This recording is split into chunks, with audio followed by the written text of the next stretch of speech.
Hello నమస్తే. నేను journalist Srinivas. ఈరోజు న్యూస్ అనాలిసిస్‌లో ముందుగా ఆంధ్రప్రభ పేపర్‌లో వచ్చిన వార్తలు చూద్దాం. ఆంధ్రప్రభలో బ్యానర్ ఐటెమ్‌గా రేవంత్ సర్కార్ ఉంటుందో ఊడుతుందో అని బీజేపీ నాయకుడు, ఎంపీ కరీంనగర్ ఎంపీ, మంత్రి కేంద్ర హోంశాఖ సహాయ మంత్రి బండి సంజయ్ చెప్పిండు. సంచలనమైన కామెంట్ చేసిండు. రేవంత్ రెడ్డి సర్కారు ఉంటుందో ఊడుతుందో తెలవని పరిస్థితిలో ఉంది. ఆల్రెడీ మంత్రులు, ఎమ్మెల్యేల చీలికొచ్చింది. ప్రతి పనికి 15% కమిషన్ కూడా దండుకుంటున్నారు మంత్రులు అని చెప్పి ఆయన అంటుండు. కాంగ్రెస్ అంటేనే నేడు బాకీల సర్కారు. ఎన్నో హామీలు అన్నీ పెండింగే. కులగండ పేరుతో కాంగ్రెస్ కొరివితో తలగొక్కుంటుంది. ఐఏఎస్ఎల్నే తప్పు చేయాలని ముఖ్యమంత్రి అంటున్నారు. హోంశాఖ సహాయ మంత్రి బండి సంజయ్ కుమార్. రాష్ట్రంలో ముఖ్యమంత్రి రేవంత్ రెడ్డి వ్యవహరిస్తున్న తీరును చూస్తుంటే ప్రభుత్వం ఉంటుందో ఊడుతుందో కూడా తెలియని పరిస్థితి నెలకొందని కేంద్ర హోంశాఖ సహాయ మంత్రి బండి సంజయ్ వ్యాఖ్యానించారు. ముఖ్యమంత్రి స్థాయిలో ఉన్న రేవంత్ రెడ్డి ఒక్క తప్పు చేయాలంటే ఐఏఎస్లు 3 తప్పులు చేస్తారని వ్యాఖ్యానించడం సిగ్గు చేటన్నారు. సీఎంగా ఉంటూ అవినీతిని, తప్పులను నిరోధించాల్సింది పోయి తప్పులు చేయాలని చెప్పడం ఏంటని ప్రశ్నించారు. రాష్ట్రంలో మంత్రుల మధ్య, కాంగ్రెస్ ఎమ్మెల్యేల మధ్య చీలిక వచ్చిందన్నారు. కొందరు మంత్రులు సొంత దుకాణాలు ఓపెన్ చేసి ప్రతి పనికి 15% చొప్పున కమిషన్లు దడుకుంటున్నారని విమర్శించారు. రాష్ట్రంలో ప్రతి నిరుద్యోగికి 56,000 నిరుద్యోగ వృత్తి, ప్రతి మహిళకు స్కూటీ, తులం బంగారము, ప్రతి ఉద్యోగి పీఆర్సీ, 4 డిఏలు, రైతులకు రైతు భరోసా, బోనస్, రుణమాఫీ బాకీ పడిందని చెప్పిండు. సరే ఇవన్నీ కానీ రేవంత్ రెడ్డి సర్కారు ఉంటుందో ఊడిద్దో తెలియదు. ఆయన మాట్లాడే మాటలను బట్టి, ఆయన చేసే చేతలను బట్టి అర్థమవుతుంది అంటుండు. ఆయన వాస్తవంగా ఈ మధ్యకాలంలో 2-3 మాటలు మాట్లాడాడు. నేనే చివరి రెడ్డి ముఖ్యమంత్రి అని ఒక మాట మాట్లాడాడు. మళ్ళీ ఢిల్లీ పోయి ఢిల్లీలో చిట్ చాట్లో నా కుర్చీ గుంజుకోవడానికి కొంతమంది ప్రయత్నం చేస్తున్నారు. నా కుర్చీకి ఎదురంగా కూర్చోండిరా అంటే నా కుర్చీలో కూర్చుంటాం, ఇంకో కుర్చీ వేసుకొని అంటున్నారు అనే పరిస్థితికి వచ్చింది. ఏది ఏమైనా రాహుల్ గాంధీ మాటని వేదవాక్కు లేక పాటించడమే నా బాధ్యత. నాకు రాహుల్ గాంధీ మధ్య గ్యాప్ లేదు. ఇట్లాంటివన్నీ కామెంట్ చేస్తాను. నిన్న ఇంకొక అడుగు ముందుకేసి ఐఏఎస్ల మీద వ్యాఖ్యలు చేసిండు. ఐఏఎస్లు ఒక తప్పు చేయండి రా నాయన అంటే 3 తప్పులు చేస్తానంట. అలా ఒక తప్పు అని ఎందుకు చేయమని చెప్పాల్సి వచ్చింది ముఖ్యమంత్రి స్థాయిలో ఉండి చెప్తారా అని చెప్పి బండి సంజయ్ అంటున్న పరిస్థితి. మొత్తానికి కాంగ్రెస్ ఎమ్మెల్యేలు, మంత్రుల మధ్య గ్యాప్ వచ్చింది. మంత్రుల మధ్య గ్యాప్ వచ్చింది. ఒక ముఠా తగాదాలు స్టార్ట్ అయినాయని బండి సంజయ్ చెప్తుండు. చూద్దాం ఉంటుందా ఊడుతుందా అనేది ఇక భవిష్యత్తే చెప్పాలి.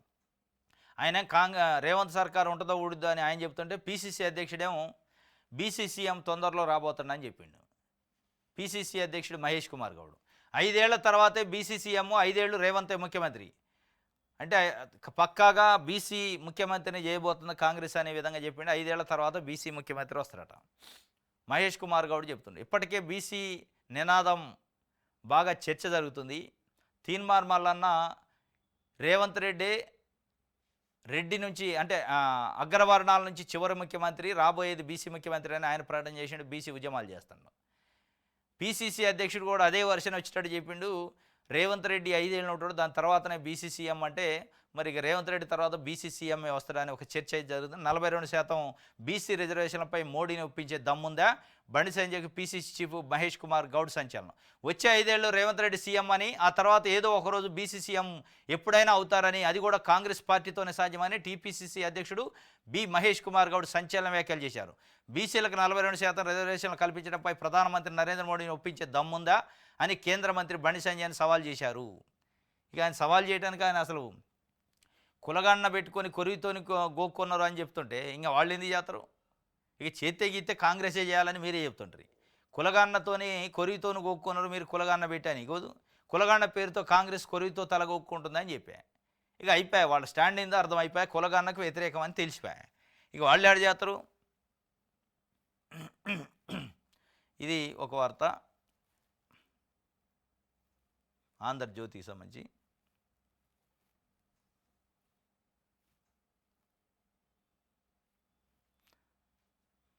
అది ఆంధ్రప్రభకు సంబంధించి. దిశ చూద్దాం.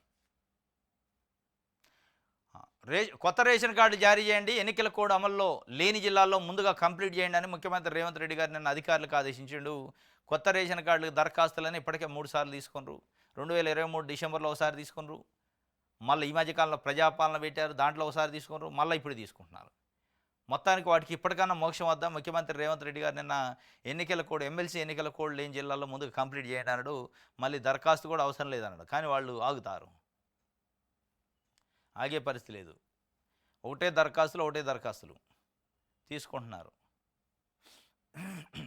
రైట్. ఇది ఒక వార్త. ఇంకోటి, నీ భార్యను నాకు ఇచ్చేయండట. వీడి కడుపుడక. ప్రియురాలి భర్త ఓ వ్యక్తి గొడవ, ఇంటి ఎదుటే పెట్రోల్ పోసుకొని ఆత్మహత్యాయత్నం, గాంధీ ఆసుపత్రిలో చికిత్స పొందుతూ మృతి చెందిండట. హైదరాబాద్లోని మధురానగర్లో ఘటన. నీ భార్యను నాకు ఇచ్చే, నచ్చింది అన్నాడట వాడు. ఆంధ్రా నుంచి బతకడానికి వచ్చిండట వాళ్ళు. బతకడానికి వచ్చి ఆయనకి ఆల్రెడీ పెళ్ళి అయింది. వేరే ఫ్రెండు వాళ్ళ ఇంట్లో అప్పుడప్పుడు పోతాం రావడం చేస్తాడు. వాళ్ళ భార్యతో చనువు ఏర్పడ్డట్టుంది. నీ భార్యను నాకు ఇచ్చేయని చెప్పి గొడవ చేసిండట. ఇంటి ముందు పెట్రోల్ పోసుకొని ఆత్మహత్య చేసుకోవడానికి బెదిరించి పోసుకుండా నిప్పాటించుకుంటూ చనిపోయింది. ట్రీట్మెంట్ ఇది నిన్న మధురానగర్లో హైదరాబాద్లో జరిగింది.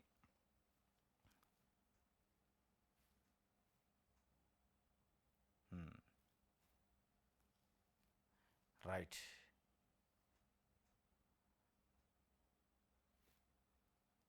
ఇది దిశకు సంబంధించి. నమస్తే తెలంగాణ చూద్దాం. రైట్. 10 ఏళ్ల కేసీఆర్ పాలన తెలంగాణ అగ్రపదాన, రాష్ట్ర ఆవిర్భావం నుంచి పరుగులు తీసిన ఆర్థిక ప్రగతి, వాస్తవాలు వెల్లడించిన కాంగ్రెస్ సర్కార్ గణాంకాలు. దశాబ్దాల ప్రగతికి అద్దం పట్టిన తెలంగాణ రాష్ట్ర గణాంక నివేదిక 2024 జిఎస్డిపి తలసరి ఆదాయాల నెంబర్ 1. 10 ఏళ్లలో కొత్తగా 78 లక్షల ఎకరాల సాగులోకి, బీఆర్ఎస్ హయాంలో కొత్త శిఖరాలకు తెలంగాణ. కాంగ్రెస్ పాలనలో పెరిగిన విద్యార్థుల డ్రాపౌట్లు, తెరలమరులైన తీరును వెల్లడించిన గణాంక నివేదిక. ఇది అంటే తెలంగాణ ప్రభుత్వం ఏదైతే గణాంకాలను రిలీజ్ చేసిందో ఆ గణాంకాలను బట్టి తెలుస్తుంది 10 ఏళ్ల తెలంగాణ పాలన అగ్రపదాన ఎట్లా ఉంది కేసీఆర్ పాలన అనేది. నిన్న బర్త్డే జరిగింది కేసీఆర్ గారిది. 71వ జన్మదిన సంబంధించి చాలా పెద్ద ఎత్తున పార్టీ కార్యకర్తలు నాయకులు చేశారు. దానికి సంబంధించిన జననేత జన్మదిన సంబరం వెల్లువెత్తిన అభిమానం అని చెప్పి పెద్ద ఎత్తున తెలంగాణ భవన్లో కూడా చేశారు. దానికి సంబంధించి ఒక వార్త ఇస్తూ అది ఇచ్చారు. 10 ఏళ్ల తెలంగాణ కేసీఆర్ పాలన అగ్రపదానని. ఇంకోటి, వాయిదాల భరోసా వారానికి 1 ఎకరమే. ప్రారంభించి 22 రోజులు అయింది. 3 ఎకరాల వరకే అందిన సాయం. ఈ నెల 12 తర్వాత మళ్లీ నిలిచిన పెట్టుబడి సాయం పంపిణీ. 4 ఎకరాల ఊసెత్తన ప్రభుత్వం. 30 లక్షల మంది ఎదురుచూపులు. పూర్తయ్యేది ఇప్పుడు రైతుల ఆవేదన. వాళ్ళేం మార్చి 31 వరకు మేము రైతు భరోసా ఇస్తామని కాంగ్రెస్ చెప్తుంది. నమస్తే తెలంగాణ బీఆర్ఎస్ ఏమంటుందో, వాయిదాల పర్వం అయింది రైతు భరోసా పరిస్థితి, రైతుల పరిస్థితి ఎదురుచూపులు అయింది తప్ప వచ్చేది లేదు. ఇప్పటివరకు 3 ఎకరాల వరకు ఇచ్చారు. మొన్న 12 వరకు 3 ఎకరాలు జమ వేశారు. 4వ ఎకరం గురించి మాట్లాడలే అనేది వాడు చెప్తుంది. వాస్తవం కూడా మళ్ళీ రైతులు ఎదురు చూడటమే. వాయిదాలు మా వాయిదా ఇప్పుడు వస్తుంది, మా వాయిదా ఇప్పుడు వద్దని రైతులు ఎదురు చూసే పరిస్థితి వచ్చింది అని చెప్పి. అంటే కేసీఆర్ కూడా లాస్ట్ టైము దిగిపోయే మూమెంట్లో ఇదే వాయిదాల పత్రాలు ఇచ్చిండు. కాకపోతే ఇంత డిలే కాలే. స్టార్టింగ్లోనే ఒకసారి పడేది. ఇప్పుడు వాయిదాల పద్ధతి, ఈ వాయిదాలు డ్రాగాన్ మార్చి 31 దాకా వేస్తారట. ఇప్పుడు 4 ఎకరాల రైతులు ఎదురు చూస్తున్నారు ఎప్పుడు అని. అది వాయిదాల భరోసా అయింది అనేది వీళ్ళు చెప్తున్నారు.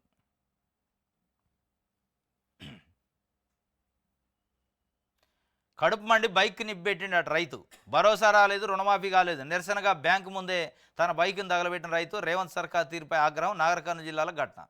కడుపు మండింది, ఎవరికి చెప్పుకోవాలో తెలియని పరిస్థితి.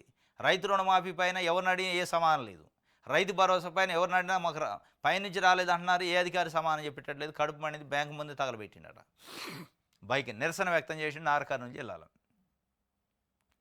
రైతులు రోడ్ల మీదకి వచ్చి కొట్లాడే పరిస్థితి వద్ది తొందరలోనే, దాంట్లో డౌటే లేదు.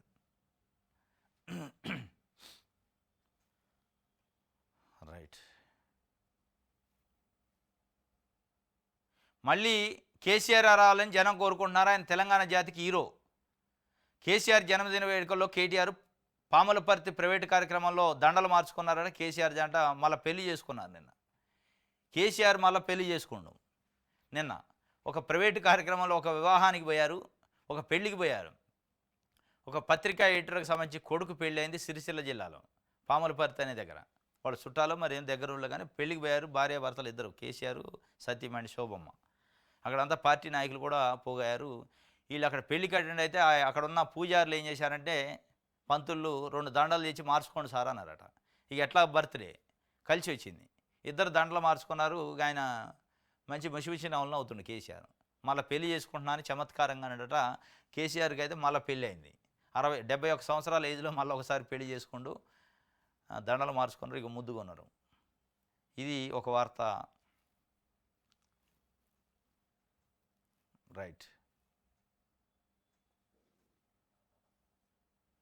హైదరాబాదును రాత్రికి రాత్రి హైదరాబాద్ను మార్చలేరు. శనివారం విచారణ, ఆదివారం కూల్చివేతలను ఆపండి. అలా చేయడం తీర్పులకు విరుద్ధం అని హైకోర్టు చెప్పింది. హైడ్రా ఇన్స్పెక్టర్ రాజశేఖర్ ప్రత్యక్ష హాజరుకు ఆదేశాలు.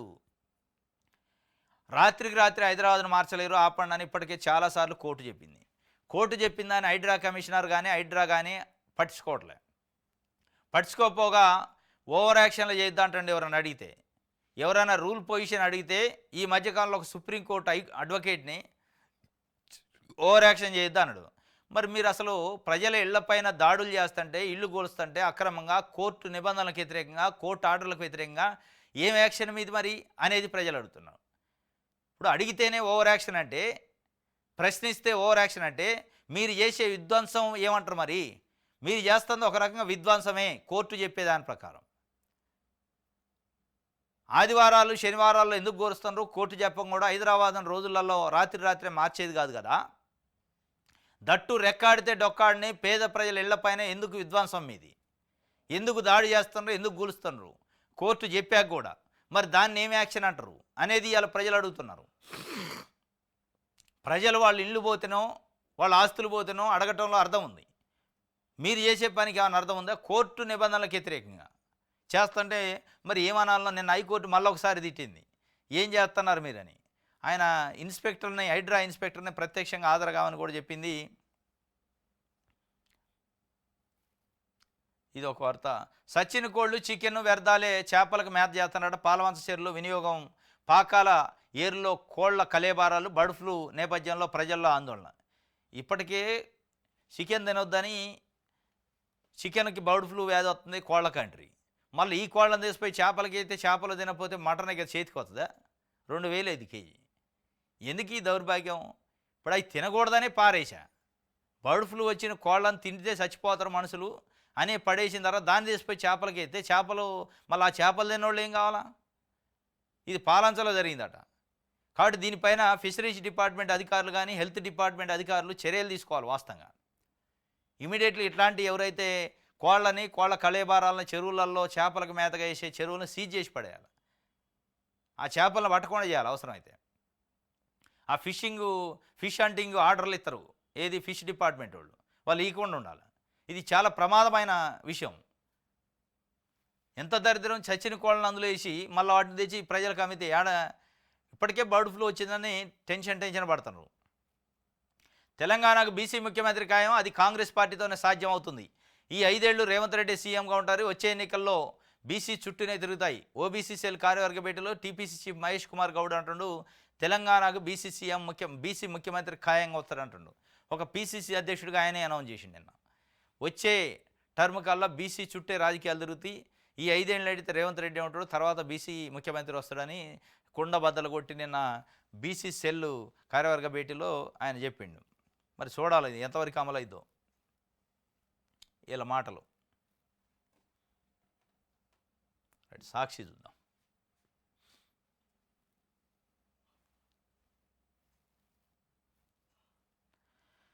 తెలంగాణ జాతికి కేసీఆర్ హీరో అట. బీఆర్ఎస్ వర్కింగ్ ప్రెసిడెంట్ కేటీఆర్ చెప్పిండు. తెలంగాణ జాతికి కేసీఆర్ హీరో అని మీరు అనుకుంటే కాదుగా, జనాలు అనాల. ఎస్, హీరో అయితే అయ్యి ఉండొచ్చు. మీరు ఆయన కొడుకు, ఆయన మీకు తండ్రి, లేదా మీ పార్టీ నాయకులు కనిపించవచ్చు, కానీ ప్రజలకు కనిపించాలి. తెలంగాణ అంటే తెలంగాణలో చాలామంది 4 కోట్ల మంది ప్రజలు ఉంటారు. 4 కోట్ల మంది ప్రజలు తెలంగాణకి హీరో కేసీఆర్ అనుకుంటే అది హీరో అవుతారు. మీరు హీరో అంటే హీరో గాడు కదా. ఆయన కొడుకు కాపట్టడం నా పూర్వజన్మ సుకృతం, గుండె బలం, జనబలంతో తెలంగాణ సాకారం చేశారు. కేసీఆర్ మళ్ళీ సీఎం కావాలని జనం కోరుకుంటున్నారు. హ్యాపీ బర్త్డే డాడీ అని ఎమ్మెల్సీ కవిత చెప్పింది. నాకు ఎనలేని మమకారం పంచిన మేనమామ అని హరీష్ రావు చెప్పిండు. మేనమామ గురించి హరీష్ రావు పోయిండు, తండ్రి గురించి కేటీఆర్ పోయిండు, తండ్రి గురించి బిడ్డ పోయింది. మొత్తానికి కేసీఆర్కి నిన్న మళ్ళీ ఒక పెళ్లి చేశారు వీళ్ళంతా కలిసి. 71 సంవత్సరంలో ఒక పెళ్ళి, దండలు మార్చారు తల్లికి తండ్రికి దగ్గరుండి. మరి కూతురు కనపడలే ఎక్కడ కవిత గారు ఈ కార్యక్రమాలలో. రైట్,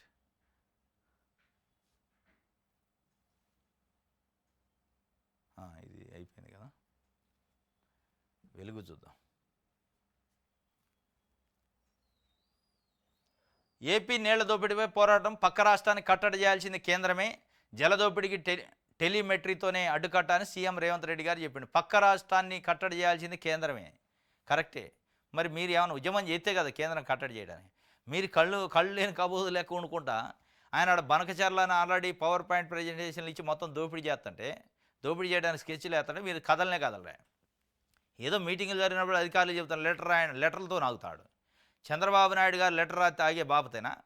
ఇవాళ కేంద్రంలో రాష్ట్రంలో అధికారం ఉండి వాళ్ళు చాలా బలంగా ఉన్నాక మీరు ఢిల్లీ పోయి రోడ్ల మీద కూర్చుంటే తప్ప ఆగదు అది. రోడ్ల మీద కూర్చొని నిరసన తెలిస్తే తప్ప, ప్రధానమంత్రి ఛాంబర్ ముందు కూర్చుంటే తప్ప అది ఆగదు. మీరు ఇక్కడుంది ఉత్తరాలు రాయండి, కట్టడి చేయండి, పోరాటం చేయండి అంటే ఎవరు చేయాలి పోరాటం?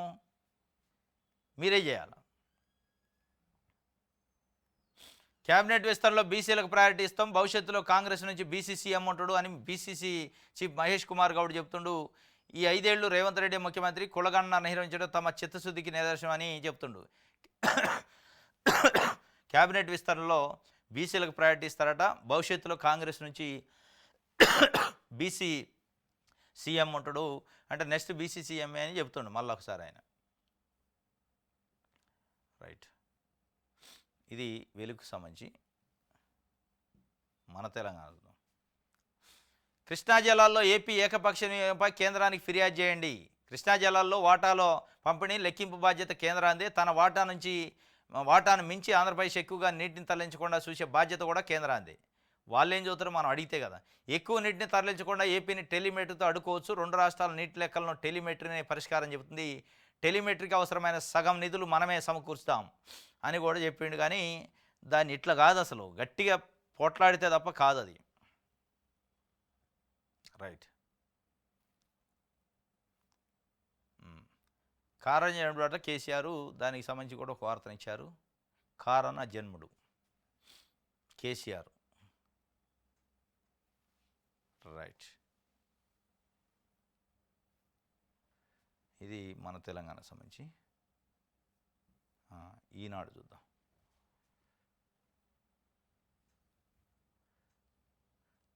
సాగునీటికి ఇబ్బందులు రానియొద్దు, రానున్న 3 నెలల్లో కీలకం, సమర్థంగా పనిచేయాలి. నీటిపారుదల శాఖ సమీక్షలో సీఎం రేవంత్ రెడ్డి గారు చెప్పిండు. తాగునీటితో పాటు కరెంటు కూడా. ఇప్పుడు మొత్తం సమ్మర్ వస్తుంది, ఇప్పటికే ఫిబ్రవరిలోనే దంచి కొడుతున్నాయి ఎండలు. ఎక్కడ కూడా లోటు రాకుండా చూడాలని అధికారులకు అది చెప్పిండు. కరెంటు కూడా అదే చూడాలి, విద్యుత్ కూడా లోటు రాకుండా చూసుకోవాలి. ఇది ఒక వార్త. రైట్,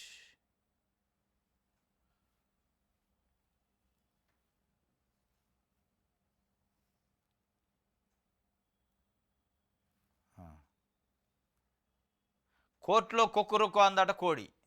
కోర్టులో కోడి ఎందుకు పోయింది, ఆడేందుకు కుక్కరుక్కు అందని డౌట్ వద్దు ఫస్టే. కోర్టులో జడ్జి ముందు కుక్కరుక్కు అన్నదట కోడి. ఏందా కోడి, ఏ కోర్టు అంటే రాజేంద్ర నగర్ కోర్టు హైదరాబాద్లో. 84 కోళ్లను వేలంపాట వేశారు కోర్టులో జడ్జి ముందే. ఈ 84 కోళ్ళు ఎక్కడయ్యాయి అంటే మొయినాబాదు, హైదరాబాద్ శివార్లో ఉన్న మొయినాబాదులో ఫామ్ హౌస్ ఉంది. బీఆర్ఎస్ పార్టీ ఎమ్మెల్సీ పోచంపల్లి శ్రీనివాసరెడ్డిది. ఆ ఫామ్ హౌస్లో ఈ కోడి పందాలు ఆట ఆడుతుంటే పోలీసులు పోయి రైడ్ చేసి పట్టుకొని కొంతమందిని అరెస్ట్ చేశారు. కోళ్ళు కొన్ని దొరికినాయి. 84 కోళ్ళను రికవరీ చేసి అక్కడ ఒక 4 కానిస్టేబుల్, ఒక హెడ్ కానిస్టేబుల్ని పెట్టి కాయలు పెట్టారు. ఈ 4 రోజులు పెట్టి నిన్న కోర్టులో దానికి సంబంధించిన వేలంపాట పెట్టారు. ఏం చేయాలి మరి ఆ కోళ్ళు అంటే, వేలంపాట పెట్టి ఆ సొమ్ము ప్రభుత్వానికి పోద్ది అన్నట్టు. 16,65,000 రూపాయలు వచ్చినాయి 84 కోళ్ళ వేలంపాట ఇస్తే. రౌండ్లో అరిగి పెట్టారట. ఒక్కొక్క రౌండ్లో 10 కోళ్ళు పెడితే అసలు చిత్రంగా ఏమైందంటే, ఆ వేలంపాట కోసం తెలిసి ఆంధ్ర నుంచి రాజమండ్రి, ఏలూరు, భీమవరం, ఇంకెక్కడెక్కడి నుంచి అనకాపల్లి నుంచి వచ్చారట, తాడేపల్లిగూడెం, ఈ కోళ్ళను వేలంపాటలో దక్కించుకోవడానికి కార్లు వేసుకొని వస్తే మొత్తం ప్యాక్ అయిపోయిందట నేను రాజనగర్ కోర్టు అంటే వీళ్ళే ఉన్నారు వేలంపాటకు వచ్చిన వాళ్ళే.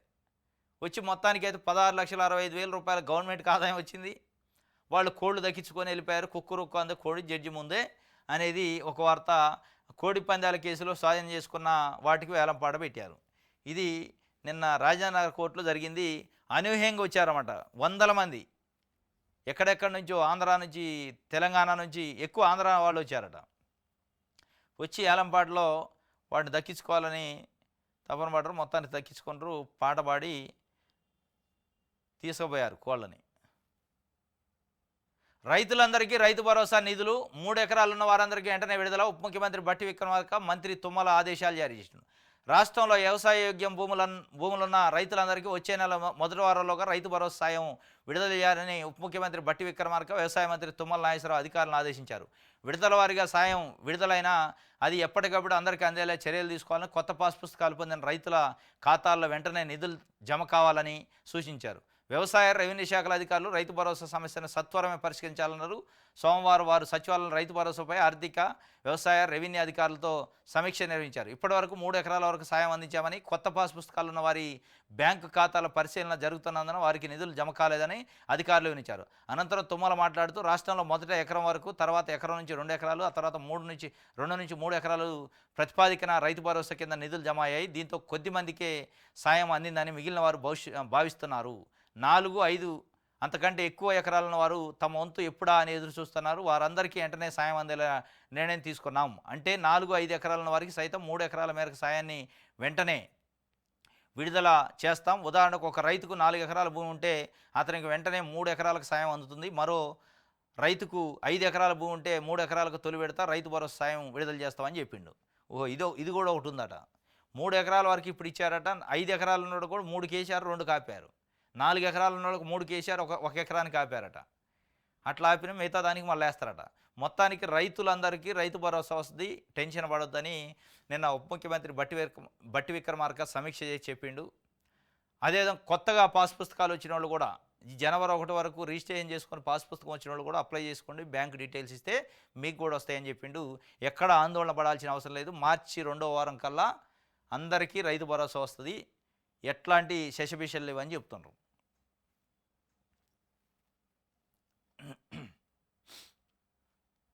రైట్, ఇది ఒక వార్త.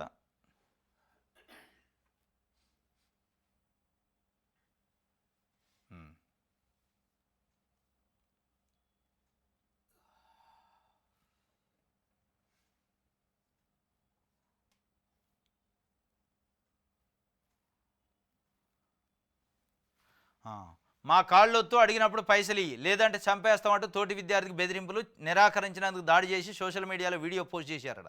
చెన్నూరు జ్యోతిరావు పూలే గురుకులంలో విద్యార్థుల దాష్టికం. వారు మీ దుంపలు దగ్గర చదువుకోండి అని పంపిస్తే వీడియో తీసి సోషల్ మీడియాలో పెట్టారట. 10వ తరగతి పొరగాళ్ళు, 10వ తరగతి మళ్ళీ ఇంటర్ డిగ్రీ కూడా కాదు. తోటి విద్యార్థిని వాళ్ళ ఫ్రెండ్నే కాళ్ళు వస్తామని, డబ్బులు ఇవ్వని ఎప్పుడు అడిగితే అప్పుడు నైట్ పూట కాళ్ళు పట్టించుకుంటారట. 5-6 మంది విద్యార్థులు కలిసి వాడిని పాపం బాధారట. కొట్టి దాష్టికం చేసి దాడి చేసి ఆ వీడియో తీసి ఆ వీడియోని సోషల్ మీడియాలో పెట్టారట. ఏం చేస్తున్నారు, ఏం చదువుతున్నారు, ఏం సంస్కారం? అందుకే పిల్లలకి ఇవాళ చదువు కంటే ముందు సంస్కారం నేర్పాలి. తల్లిదండ్రులు, టీచర్లు సంస్కారం నేర్చాక చదువు నేర్పాలి. తోటి విద్యార్థిని కాళ్ళు పట్టించుకోవటం, కొట్టడం, డబ్బులు ఇవ్వటం ఏం సంస్కారం అది? ఏం నేర్చుకుంటున్నారు వీళ్ళు? పెద్దోళ్ళు అయితే సమాజంలో ఏం చేస్తారు వీళ్ళు? మొత్తానికి నిన్న చెన్నూరులో మహాత్మా జ్యోతిరావు పూలే గురుకుల పాఠశాలలో ఆ విద్యార్థిని పాపం ఎప్పటి నుంచో వేధిస్తున్నారట. కొట్టి ఆ కొట్టిన వీడియో, దాడి చేసిన వీడియోని సోషల్ మీడియాలో పెట్టారట. ఏదో ఎగ్జామ్ ఉండి హాస్టల్ నుంచి బయటికి పోయి ఇంటికి పోయి వచ్చేటప్పుడు రానన్నాడు. నేను వెళ్ళను హాస్టల్ కానీ తల్లిదండ్రులు మారాన్ చేస్తే తల్లిదండ్రులు ఒప్పించి పంపించారు. మళ్ళీ వచ్చిన తర్వాత కొట్టి చేస్తే అప్పుడు వాళ్ళ ఫాదర్కి ఫోన్ చేసి అర్జెంటుగా మీరు హాస్టల్కి రండి అంటే వస్తే బోర్న విలపించుకుంటూ చెప్పిండట.